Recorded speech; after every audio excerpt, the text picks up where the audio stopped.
Hello friends, in today's video, I will tell you how you can change the password in TikTok. If you haven't subscribed to my channel before starting the video, do so quickly. To change the password of TikTok, click on your profile. After that, click on the top right 3 lines. Now click on Settings and Privacy here. Now after that you have to click on your Simply account here. Now click on the password here.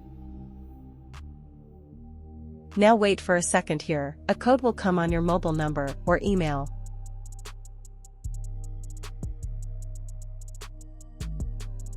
Which will be automatically added and verified. After that here, you have to add your new password. Now add your new password here. After adding the new password, click on Next. So here you can see that your password has been changed. In this way, you can change the password inside TikTok. Thanks for watching this video.